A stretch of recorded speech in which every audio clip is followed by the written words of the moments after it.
Build Back Better is being blocked, voting rights is being blocked, diplomatic talks with Russia doesn't seem to have brought us back from the brink of war. Inflation's at a 40-year high. The virus is setting records for infection. Well, let me give you a little bit of a different take on this.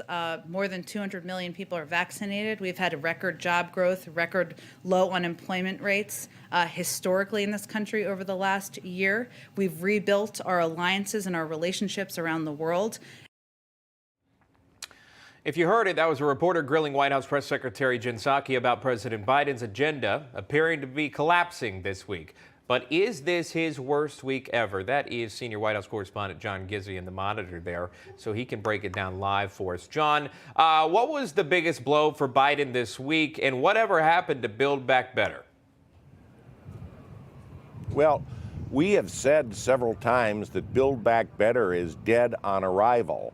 After the announcement by Senator Kyrsten Sinema of Arizona that she would not back the change in the filibuster, that has to take the place as the #1 blow to the Biden administration going into its second year.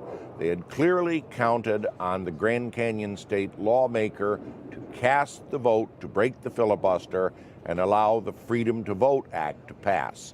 That was also known as the John Lewis Voting Rights Act when it passed the House of Representatives. In short, the White House wanted to have something on the books to claim as a credit to run into the next year.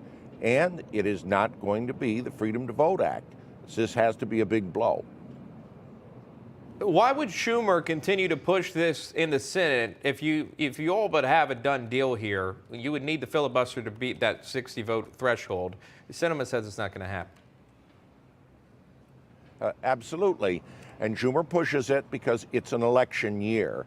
This is going to be the theme of the Democrats as they try to hang on to control of the Senate, now evenly broken up between the parties, with the vice president casting the tie-breaking vote.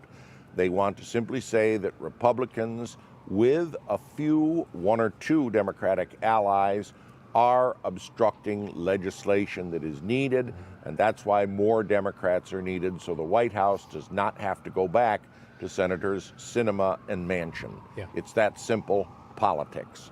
There it is right there. Majority Leader said to take that up on Tuesday as reported. John Gizzi, live on the North Lawn. John, thank you.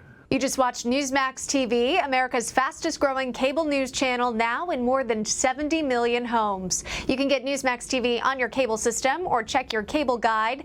And if your system doesn't carry Newsmax, call them, tell them you want Newsmax TV, because we're real news for real people.